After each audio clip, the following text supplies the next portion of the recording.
Welcome to another episode of the Move, Talk, Thrive podcast. Today, Emily and I are going to talk all about constructive conflict, crucial conversations, and confrontation in the workplace. All right, let's get started. I'm Lizzie Dawson, Australian exercise physiologist. I'm Emily Mackey, Australian speech pathologist. And this is the Move, Talk, Thrive podcast.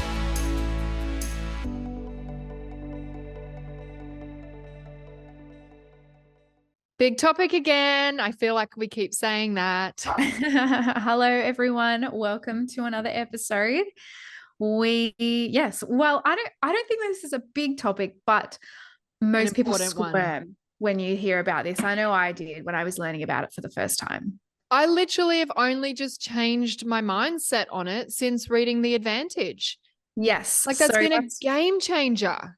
Yes, it has. That's the book that we're going to be referencing today by Paul Lencioni. This is a brilliant, brilliant book that teaches on confrontation and conflict. So get uncomfortable with talking about conflict and what that looks like in the workplace. You don't actually really need to be uncomfortable. It should be something that we get very comfortable doing. And absolutely. Isn't that dive into it? Yeah, wasn't it such a powerful reframe? He basically says at the start of the book that conflict is actually good. And this is my interpretation. So I can't remember, obviously, word for word, but how I came away from it was that conflict is actually crucial and really healthy in a workplace.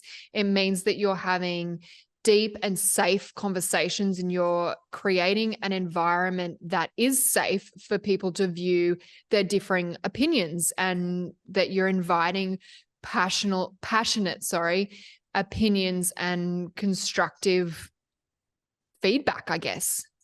Yeah, that's exactly the way that I think about it too. It's not conflict. When we hear about it, we can sometimes think of like anger and yelling and violence sometimes, depending on how you grew up, and, you know, people like pointing their finger and raising their voice. And that's what we generally know as conflict, kind of like in the movies as well. Yeah. But conflict is very, very necessary for a healthy working environment. And the reason is because if we don't have conflict, right, we kind of end up having a bit of artificial harmony, which is exactly what Paul Lencioni teaches in the book. So you sort of have a scale. And on that scale, if we're having no conflict, then we have this harmony, this artificial harmony. And the reason why it would be artificial is because no two human beings are the same, and no two human beings view the same thing always, every single time, the same way.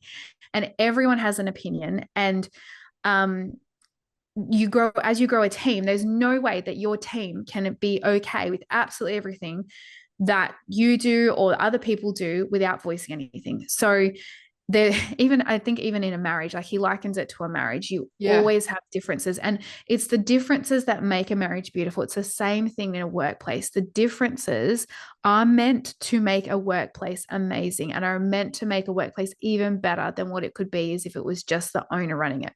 However, a lot of us have that old school mentality of conflict, of what it is, or it's not an old school, really. It's just a distorted view of conflict. And so we then go around being very respectful of people. We still have to be respectful, but we're respectful in a way that we then don't voice our own opinions. Yeah. And we sort of then are compromising and maybe not voicing our brilliant idea that we've had because we just think to go along with everyone else. So that's artificial harmony. I think that the example of marriage is really important, because when you don't have conflict in a relationship, more often than not, it means that you're not comfortable enough to voice your opinion, or you're trying to keep the peace. And that's all like well and good until it's not. And then it all like comes up and emotionally comes out. And I remember when I got together with Pete, my husband, we had arguments, and I remember him going, I was like, oh no, this mustn't be right. And he's like, no, you need to argue in a relationship. I just never really had a good relationship because I was just trying to keep the peace all the time because I was so scared. It was it was coming from such a place of lack, which is really interesting just to, think about it. And then you hear all these podcasts. And I guess when you look at it from a relationship perspective, most of us have had relationships. So it's kind of easy to look at it from that perspective, because, and like, let's think about it. Everyone says their children behave the worst for their mother, right? It's the same thing, because it's safe to do that with your mum, because you know that your mum is always going to love you, and, it's going to be okay. And it's safe for you to erupt and have these outbursts. But I think it's such an interesting topic for us to cover, because it's something that made me so uncomfortable, both in personal relationships and business or work relationships. And it's really transformed that. And I remember saying to Katie, my business partner, I'm like, hey, we're doing something right. We're being challenged here on something, which means we've created an environment where, one, we've attracted people that actually care enough to say something, and two, they feel safe with us that they can say it. That's right. That's the proof of people not having that artificial harmony, is that people actually can speak up. But then the other scale is, so that when people do speak up, right, it can't be destructive. So you've got that scale where you've got artificial harmony. It can go all the way down into destructive conflict, which is what I spoke about before, which is like, wagging the finger, yelling, raising your voice. We actually have a fine line before, it's like halfway on that line between harmony and destructive, to be constructive conflict. So that's what we want to aim for at our workplace. So that constructive conflict is, like you said, feedback. But it's not just feedback, though. It's not just a one-way sort of stream, and it's not just you saying what you think. Conflict is very necessary for bringing ideas and vulnerability, and being able to work with others and collaborate on a higher level. So I feel like if you're able to conflict in your workplace, you have to have a certain underlying, not skills, but you have to be able to trust your team. What are they? Qualities. Your team and environment has to have qualities. Like you said, you have to be able to feel safe. And the way that you feel safe is you trust people you work with, and you know that everyone has your back and you have their back, and you have to be able to be vulnerable with others. So vulnerability requires you to know people on a personal level as well as a professional level. You don't need to know everything about their lives, but you know people. It's not just a collegial relationship. And being able to be vulnerable, you can be vulnerable because you can be safe to know you're not going to get laughed at. No one's going to say, oh, that was a stupid idea. Or, no one's going to shut you down. You can be vulnerable to say, this is what I have an idea, and know that, okay, if it's not a great idea, it's going to be treated constructively. If it is, then it will be, can be treated constructively either way. And then that then ties in with having self-confidence, right? That gives you confidence because you have that vulnerability and trust with your colleagues and in that safe space.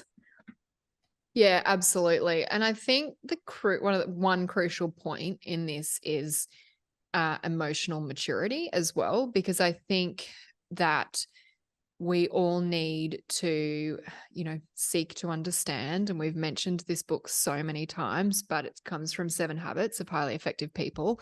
And that's a key point in there, is seek first to understand. And that's something that I actually do quite a lot. For whatever reason, I feel like I'm a bit hypervigilant with people around me. And so I'm always kind of going, oh, what's going on with that person? And that used to be destructive for me until now I look at it from a perspective of seeking to understand. It's like if we've got a difficulty with a client or, a kindy that we're working with, and it might be an educator that we're having a difficulty with, I'll go, wait a second, what is happening for that educator right now? What is our part in this? And so I think it's being able to not react in the conflict or in the conversation emotionally. It's about being able to step back, take a moment, pause, and not have an emotional reaction. I think that's when conflict becomes destructive. And you might have more to say on that, but that's just when I think about destructiveness in terms of conflict. It's when we're all having an emotional reaction Yeah, I agree. to Yeah. what's being said. And I think that's and you can be in a trusting environment and still have that, and you're all like a little bit out of whack. So it's just being able to step back, pause, go, okay, what's the bigger picture here? What's happening for them?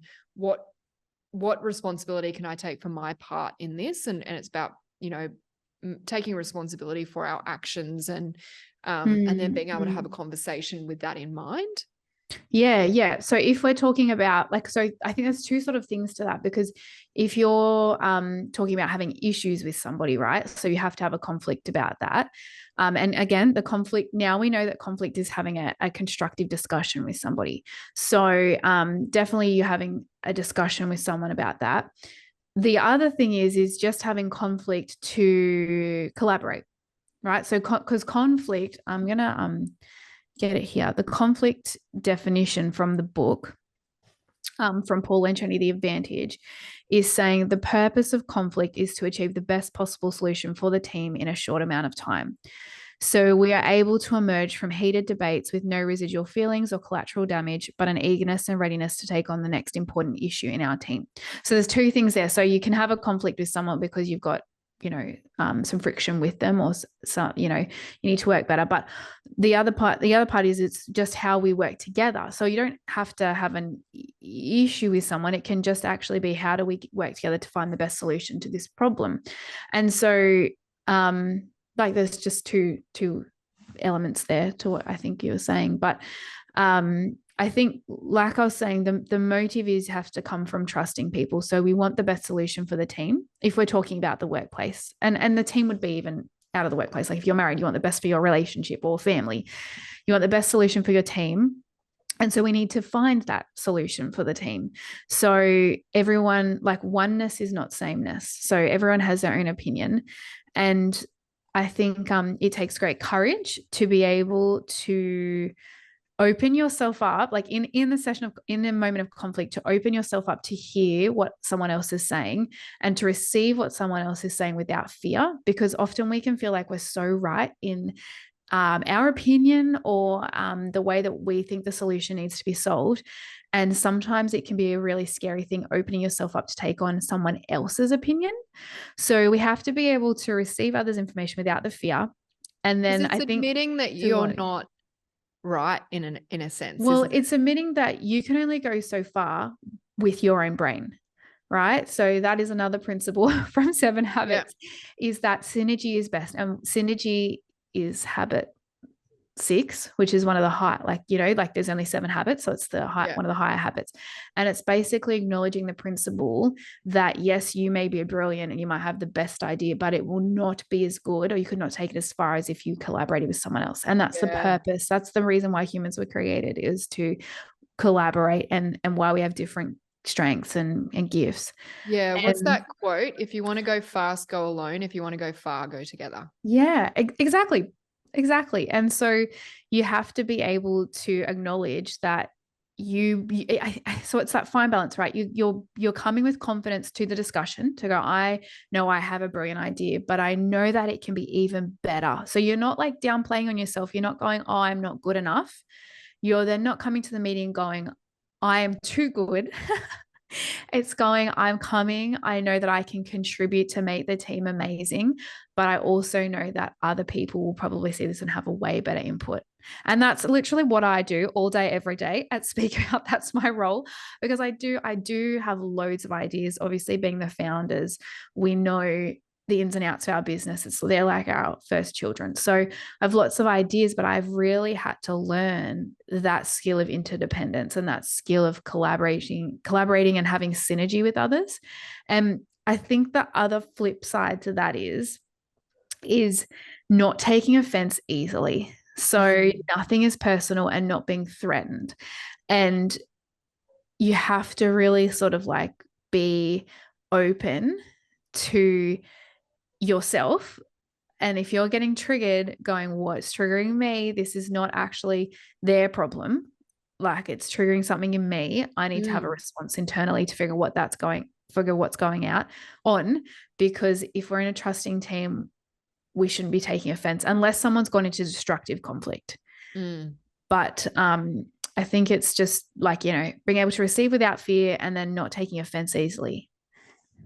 Absolutely. And I just think, you know, when you're talking about, you know, being a founder and going in, and I guess it's really just getting different perspectives on your idea, right? So you're bringing an idea to the table, and then you collaborate with people with a different lens, basically, with a different experience, with a different set of experiences before that, you know, that time. And I listen to that and I just think how lovely, because as a founder, as a business owner, it can be really lonely, and you're coming up with ideas and you're going, okay, let's just run with this idea. I don't know whether it's right, but I'm going to run with it. But once you build a team around you, something really nice about that is that you've got people around you.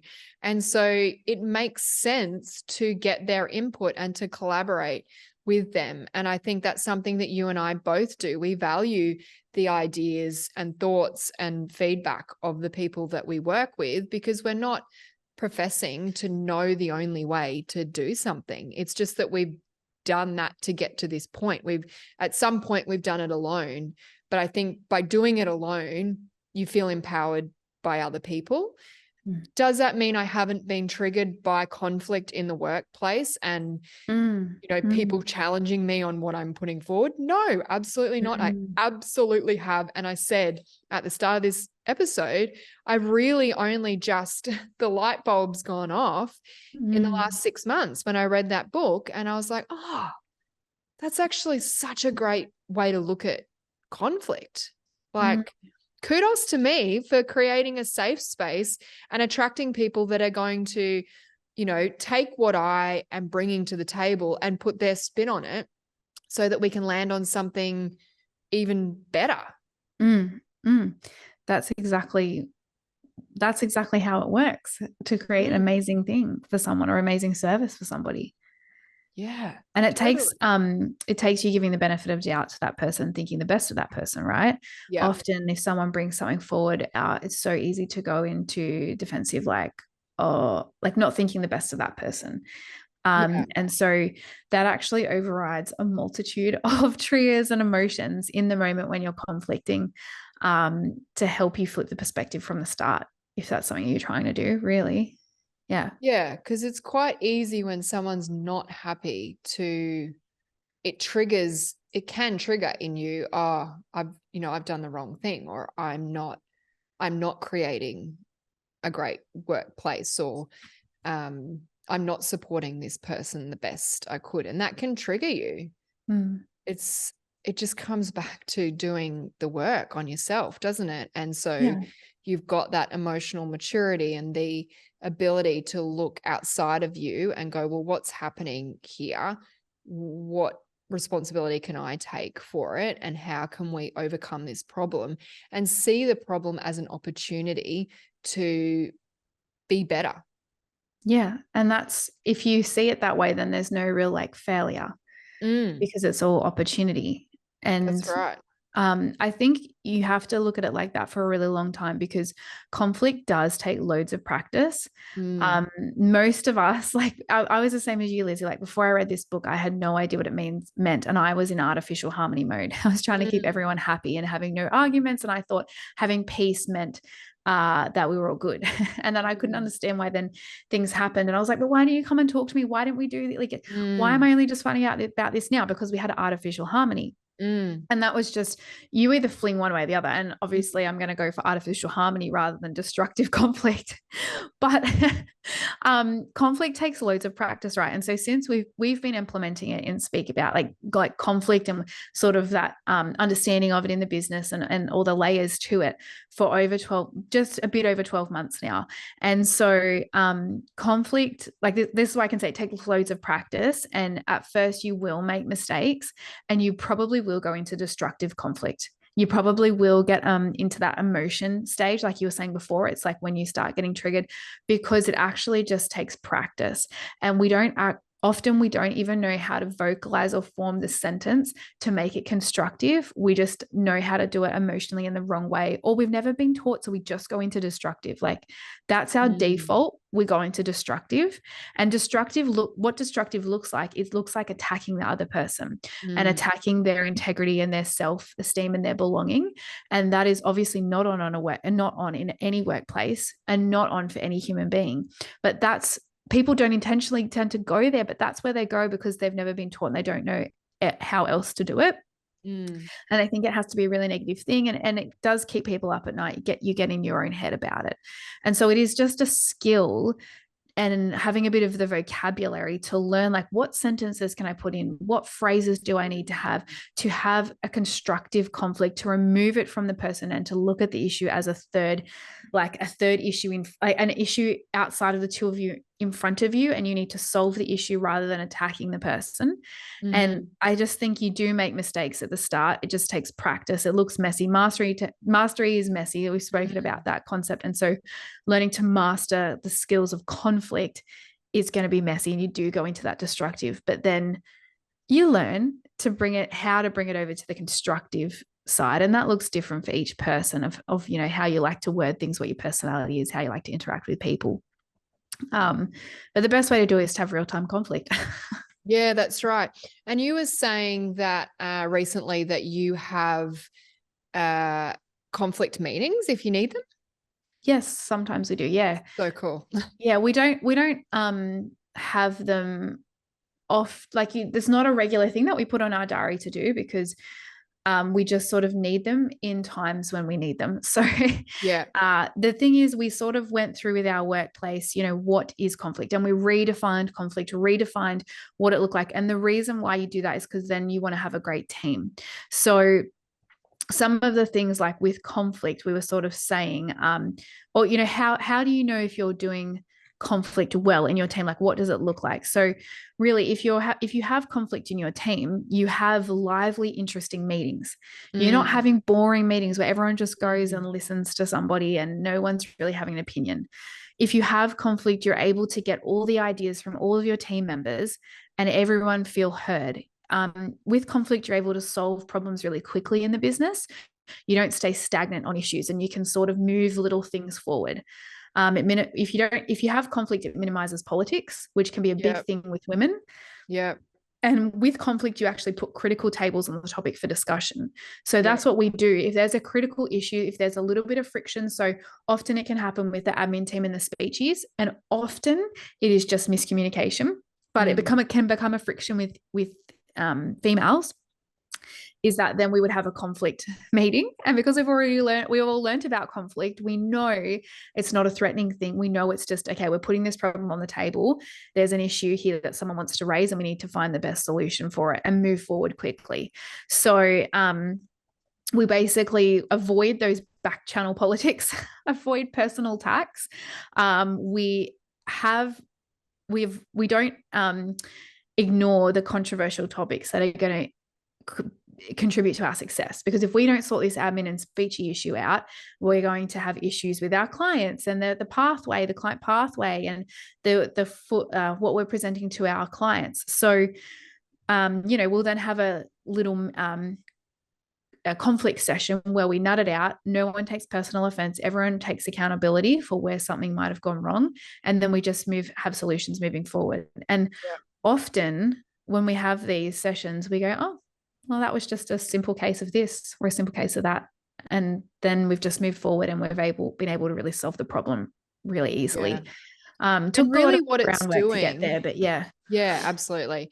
And it takes time, obviously. Like, it all takes time, because you've got to have trust. You've got to have, you've got to build a team. Like, you've got to lay the foundations, right, to be able to do this in a constructive way. And everyone's got to work on themselves, and all of the things, really.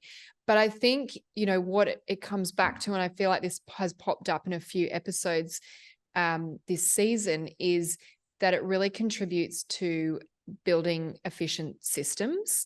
I read a book, which I'm not 100% sure, but I'm pretty sure, I was just Googling it, is mastering the Rockefeller habits. I think it's that Oh one. yeah, I've heard of that. And I'm sure it's this one, but I will put it in the show notes. I'll just confirm it. And it is, he goes through having meetings and identifying pain points and then going through the pain points. And I think I started doing this with both of my teams, and I could see them kind of hesitating and going, oh, do I want to really tell you what's not working here? Like, this is a bit scary. And I'm like, no, this is cool, guys. You can tell me what's not working, because that's how we're actually going to develop some good systems. And, one of them was management team saying they're going to do things and they're not doing it. So, like, that was really, really important for me to know that, that's an integrity piece.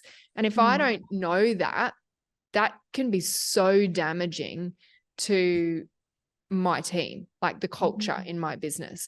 So I think having, those sorts of conversations in a platform where everyone can voice that in a way that it's not, and you're not even going to say, you don't say, oh, well, da. You just go, yep. And what happens? Tell me, like, what's this experience? And so again, coming back to being curious, understanding their perspective, seeking to understand. There's so many common themes with what we talk about, isn't there? Like, it's, and in the book, it's, identifying the pain point and then how to overcome that pain point. And then that becomes a system. And you do that every single week. You identify 3 pain points, you develop a system around those, you check in on it in the next meeting, and then you've got your systems there.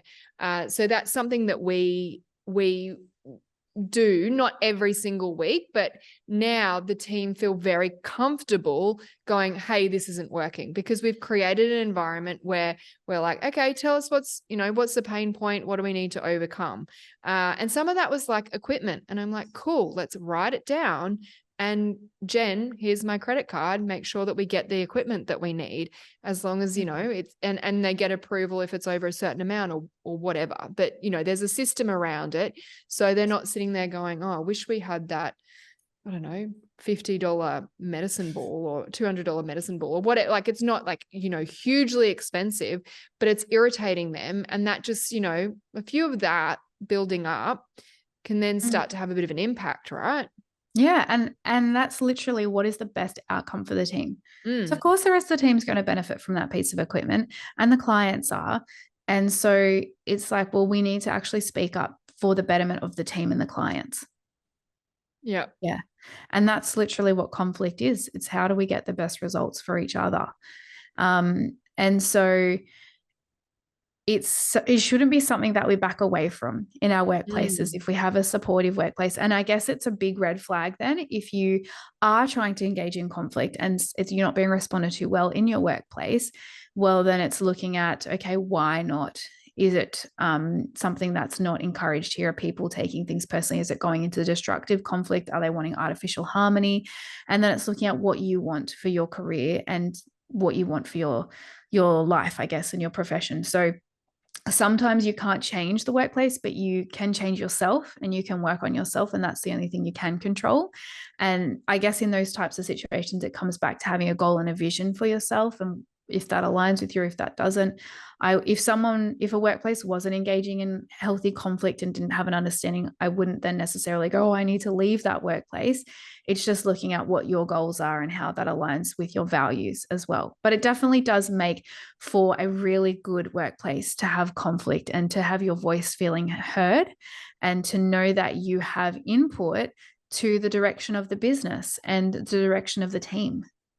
And I think, you could look at that and go, if you're not bringing pain points or your, constructive feedback, again, perhaps looking at your piece in that puzzle and going, well, is it because I'm just not putting it forward because I'm anti-conflict? Is it, if you don't bring it up, it might not be invited and okay. But if you're not bringing it up, like, just say if we go back to the equipment thing, example, if you're not saying, oh, that med ball's broken, we need a new one, chances are the business owner is not going to know about it. So if they're not on the floor day to day, and, you know, management teams are perhaps not, they may not know what's going on. So if you can look at the situation and go, I'm going to pass this back and my experience back from what's happening in the day to day, because that's within my control. And I'm going to give them this feedback because I'm going to be proactive in my work, essentially. And accountable. Yeah. And so, be committed to the workplace. Yeah. Yeah, that's right. So it's not about waiting for this to be introduced. It might be just taking the opportunity and going, well, where am I? Where are the opportunities here for me to contribute to this workplace and constructively give them feedback that, I mean, I need new equipment, or, you know, that's never going to be perceived poorly, I don't think. That's just like, oh, I didn't know. And 9 times out of 10, I would say that instance is going to be like, oh, I did not know that. Okay, you know, we need to do something about that. Let's put this in place, or, you know, whatever the situation is. But I think that if you can take that responsibility and accountability in your stride, I don't think that it will be negatively looked upon from management. No, if it's handled in the right way. Yeah, and you stay in that constructive side. We want, at the end of the day, we want win-win, right? Yeah. So we don't want win-lose where potentially the business owner's winning and the clinician's losing because they don't have what they need. You don't also want lose-win where the business owner's losing and the clinician is winning. I don't know what situation that would be in, but, you know, we want win-win. So we want it from to 7 win. Habits as well, isn't it? Yeah, that is from 7 Habits. Yeah, we want to have a mindset of it's going to be a good full circle. So it's solving the issue, or, you know, it's winning for the business owner or for the business and the team. And it's also winning for the individual, and it's winning for the client. And sometimes some people might say, oh, well, we can't find a solution that wins for everyone. Well, then you need to get more creative. And that's where this conflict comes in and synergy comes in, and you have to really collaborate, because chances are, yes, you can't find a good enough solution by yourself. Even with 2 brains, you need 5 brains. That's right. But I think it's that mindset of at least attempting to come up with a solution. So this is my pain point.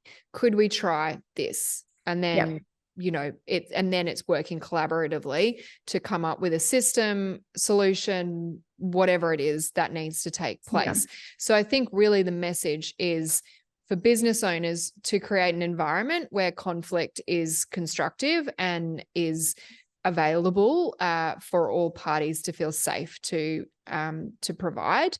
And for employees or people working within a business, if it isn't happening, then take it in your own stride and present it in a constructive way where I really just don't think that it's going to be met with too much resistance if it's done in a way that you're seeking to understand and you're looking for a win-win outcome and you're coming with a solution.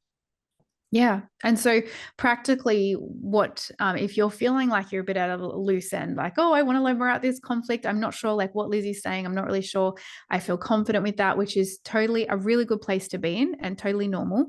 Some things that you can do. So the first thing is you can learn more about conflict. So if you go on to Paul Lencioni's podcast, I think it's Round the Table or At the Table.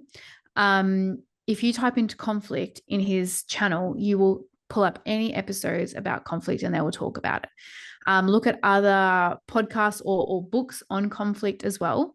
The second thing is looking at self-discovery. So look at your reactions in situations like we spoke about, your triggers, growth mindset, journal about your reactions and try and process them yourself before looking externally. Then have some accountability measures. Talk to somebody why you feel, why you're reacting, how you're processing a certain way. Get another's opinion, who you trust and who you would get advice from to help you in that. And then after you've sort of processed it and gone through accountability, then try and engage in some sort of conflict. So remember, conflict is bringing your own opinion, your own voice to the table when it's appropriate, in this setting. and trying to make sure that you speak up. And so it's then literally repeating and practicing that process. And that process is how you get there to having good conflict. And as you do it, you will feel like you're aligned with yourself and you are being yourself. You're not having to be someone that you're not. And you can also do this with your clients and your parents as well. If you're having parents that aren't completing homework, have a conflict with them. Ask them, what's happening? How come you didn't do the homework? Are you, is everything okay at home? We don't need to go into destructive where we're assuming that the parents are being negligent. We come back to the constructive time and we really seek to understand the parents, but we don't want artificial harmony with our parents where then we're just letting them not do homework and we know it's really important. So it's the same thing with having conflict within your sessions. And remember, it just takes loads of repetitions to make new neural pathways and create a new skill set, which doing conflict is a new skill set to learn. So, Lizzie, did you have anything else you wanted to add on this topic? Well, I was just going to say, and it's come up again a couple of times, is practice. So like we talk about in terms of, exercise or speech, like laying the neural patterning in the brain, this mindset stuff and these habits are exactly the same. It's all about practice. And, while it might feel uncomfortable initially, as we practice, it's something that we get better in. Yeah. And so we just have to put ourselves out there, put ourselves in the deep end. It might feel like the deep end, but it is important to have conflict, and make sure you do it in a trusted environment or a safe environment, which can be, and hopefully can be, your workplace. So we hope that you are not feeling uncomfortable after this episode. Now, we hope that you're not squirming after hearing the word conflict and confrontation. We hope that you feel empowered and have a few tools to do engage in some conflict or some confrontation in your workplace. You also have resources and things that you can go to now if you want to learn more about it. And so what we'll do is we will put some links to the books and things like that in the show notes. And then if you have any questions, send us a DM, leave us a review. We'd love to hear from you. And we will talk to you next week. Bye.